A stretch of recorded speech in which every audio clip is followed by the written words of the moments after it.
আজ আমি তোমাদেরকে দেখাবো ঘরে বসে কিভাবে খুব সহজে নরম ও মজাদার পোয়া পিঠে বানানো যায়। এই রেসিপিটা শীতকালের জন্য একদম পারফেক্ট। আসসালামু আলাইকুম, আমি পারুল, আমার কিচেনে তোমাদেরকে স্বাগত। তো আজকের ভিডিওতে থাকছে পোয়া পিঠে। আর এমনই যদি তোমরা ফোলা ফোলা নরম নরম পোয়া পিঠে বানাতে চাও তো আমার রেসিপিটা অবশ্যই ফলো করো। আমি গ্যারেন্টি দিচ্ছি যে তোমরা যদি আমার মেজারমেন্ট ফলো করো তো তোমাদেরও কিন্তু এমনই ফোলা ফোলা নরম নরম কালারফুল পিঠে বানবে। তো চলো ভিডিওটাকে এখন আমি শুরু করি। তো এখানে আমি নিয়েছি 1.5 কাপ আতপ চাল। চালটাকে কিন্তু আমি ভিজিয়ে রেখে দিয়েছিলাম 3 ঘন্টা মতো। তো তোমাদের হাতে যদি সময় না থাকে তো 1 ঘন্টা অবশ্যই ভিজিয়ে রাখবে। আর এখানে দেখতে পাচ্ছ আমার চালটা খুব সুন্দরভাবে ভিজে গেছে। এবার আমি মিক্সারে দিয়ে খুব ভালো করে একটা পেস্ট বানিয়ে নেব। আর পেস্টটা কিন্তু খুব একটা ঘন হবে না, খুব পাতলাও হবে না, মিডিয়াম করে কিন্তু পেস্টটাকে বানিয়ে নিতে হবে।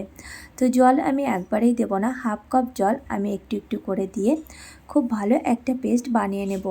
আর এখানে দেখতে পাচ্ছ পেস্টের ঘনত্বটা খুব একটা পাতলাও করিনি, খুব একটা গাঢ়ও করিনি, মিডিয়াম করে আমি কিন্তু এখানে পেস্টটা বানিয়ে নিয়েছি।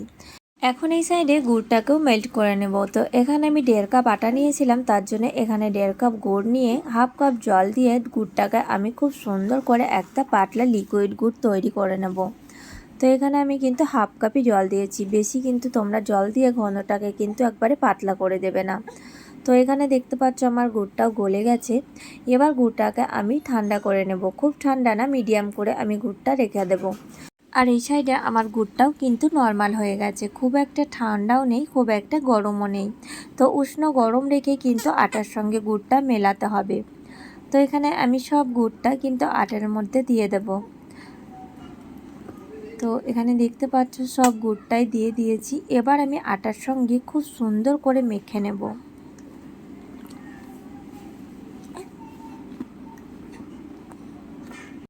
তো এখানে আমার আটার সঙ্গে গুড়টাও খুব সুন্দরভাবে মিলিয়ে নিয়েছি।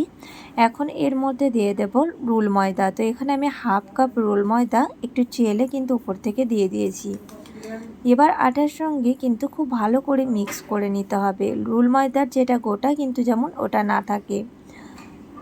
তো এখানে কিন্তু কোনো আমি এক্সট্রা জল দিইনি, যে আমি গুড়ে হাফ কাপ জল দিয়েছিলাম সেটার সঙ্গেই কিন্তু এটাতে আমি মিক্স করছি। তো এই পোয়া পিঠেটা বানানোর জন্য কিন্তু এই ব্যাটারটাই মেন, খুব সুন্দর করে ফেটে নিতে হবে।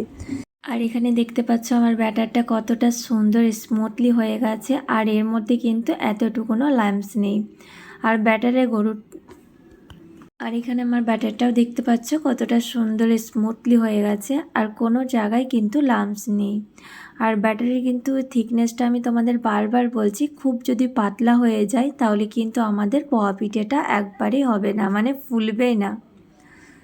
তো চলো এখন আমি বানানোর প্রসেসে যাব। আর এটাকে যদি তোমরা মনে করো যে 5 মিনিট রেখে করব তাহলে কিন্তু করতে পারো।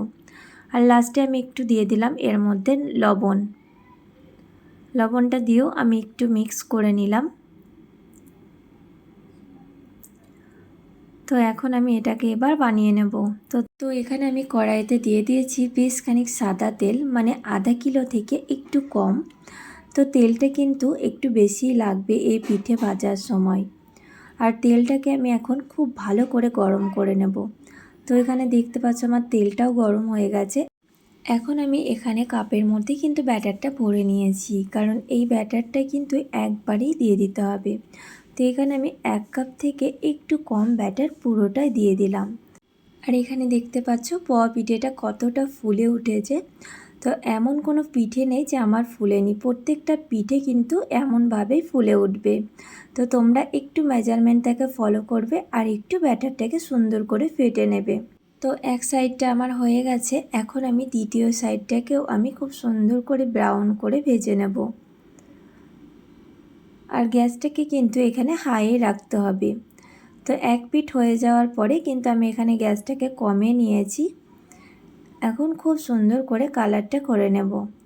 তো উল্টিয়ে পাল্টিয়ে আমি পুরিটাকে ভেজে নেব।